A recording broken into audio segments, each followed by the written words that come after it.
Hello, Cancer Rising. I'm Britten LaRue. This is Scopes Unshamed for July 2026.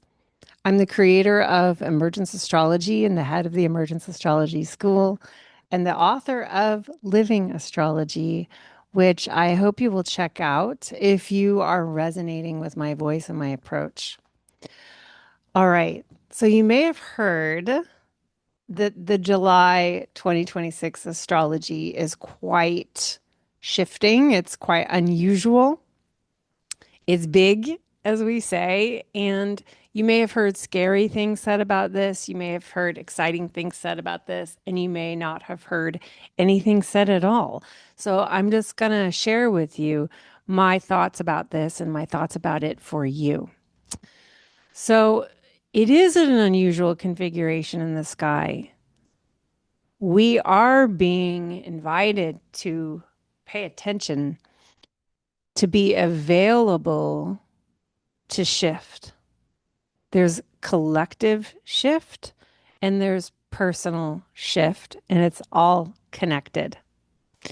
I think that what we're going to find, there may be some big surprises, but it feels to me like we already are aware that we've been in a lot of change these last months, these last couple of years. 2026 has been bringing us into change. And I think this month it's just going to kind of click into this kind of gear of understanding even more about what we're being asked to change. Of just like noticing that, like, I don't participate that way anymore. I don't look at myself. I don't look at the world the same way anymore. I don't show up the way that I used to. The things that used to feel so hard for me are not feeling as hard as they used to. As we've been dying to who we were and becoming who we are now, we've already been invited into a lot of change in 2026. Really, you really have already Cancer rising. You really have already. So this to me is like a deepening and yeah, the what's necessary is your availability to listen. You can't fuck it up. Just follow the signs. It's the stuff coming up in your life. And can you trust that old shame, old patterns, old stuff that's being brought up to the surface is not here to torture you? It's here to be cleared. It's showing you what is here to be cleared. Are you available for clearing? This would be a great month to, plan to see someone who holds space for you to help you clear things out, or to create ritual space for yourself where you can do that with yourself. Is just, I am available to the clearing. So, in order to update into present time, there is a death process at hand because clearing is a death to old ways. Perhaps a story about yourself that is just like, it's not really relevant in present time. And it may surprise you because you may have built an identity around it. You may have lived based on attachments to this. You may have built friendships around this perspective. And it's just not who you are anymore. So this is a real time to be like, I'm available to see. This is who I am now. This is who I am now. This is who I am now. And everything that goes with it also has to change. Because you can't update to this is who I am now if you want everything to be exactly the same. And that's going to be a confrontation to any protectors and parts of you that are like, no, we can't. That's dangerous. So that may come up, but I think it's going to ultimately feel very empowering. Everything about this astrology looks good. Like there's flow here. So it's just, are you listening? Are you paying attention? Are you available to change? I think one of the harder pieces of this month for you is the fact that Mercury is retrograde in Cancer the first 3 whole weeks. So that's your first house as a Cancer rising, and Mercury retrograde through the first house can be a little disorienting because your first house is very much directing the flow of your path. And so you may feel a lot of like two steps back energy around like direction. And it's important to just let this have intelligence. It's like build a temple to the God that's oppressing you. And that's a Caroline Casey phrase for referencing Odysseus building a temple to Neptune because he wanted to get back home over water. So Mercury is like build a temple to Mercury, basically, like um, I am allowing you to redirect me so that I can get on my path more clearly. And so you may find that you were going to go into the month with one kind of energy and it's getting dispersed in some way, or it's just like moving in another direction. And can you allow yourself to be patient with this? Can you allow yourself to not turn this into a problem?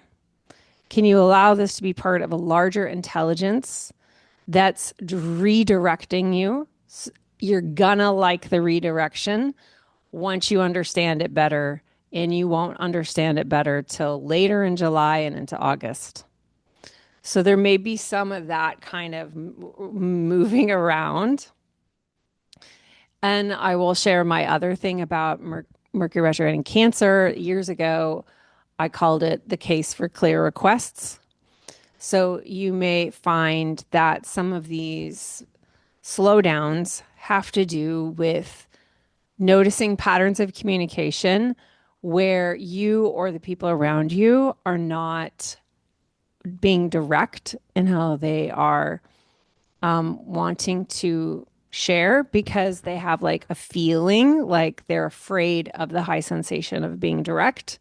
So they're avoiding telling you what they really want, or you're avoiding telling people what you really want because you're afraid to take up that kind of high sensation space with somebody else because you don't know how they're going to respond to your request. And so there's like a feeling of like, I'm going to be unsafe if I do that. I'm scared that they won't like it. And so there's like a pattern of not being clear with the people around you or with yourself because of like some kind of feeling that scares you. So if this starts to come up, like this is like perfect Mercury retrograde learning. What it's asking you to do is to clear this pattern by either yourself becoming a person of clear requests or asking clear requests from the people around you so that everyone can be more transparent about what their needs are, what their desires are, how they want to be in relationship and belonging with each other. And this just creates so much more safety inside of the relationship and will ultimately feel really good and will be an excellent pattern to update across July 2026. So I hope that that is really helpful. You may continue to be seeing a lot of shifts in your kind of career sector, like what you're known for bringing into the world may continue to be evolving as you have Saturn and Neptune doing their thing up there that they've already been doing. This isn't new. It's just that Neptune's getting a lot of information right now from other planets, and Saturn's getting information from Mars. And so because of that, there's just like more quote unquote information is the phrasing I would use.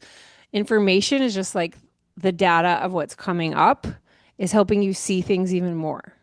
And so you have a lot more information this month around like the changes that are happening in your career sector. And so all you have to do is decide to be available to see it. That's all you have to do. You don't have to make any decisions. You don't have to take actions. You have to be available to see the information that is being presented to you inside of you and all around you. And that is just going to happen in a natural way that you don't have to manage. You don't have to feel stress. All you have to do is be willing to notice. And the willingness to notice will give you the information that you need. And then later, say late July, August, you can begin to think about any decisions and actions that you want to take from the information that you're receiving the first 3 weeks of July. I hope this was supportive for you, Cancer Rising. I will see you in August. Thank you so much. And be sure to check out my book if you appreciate my approach to astrology. Cheers.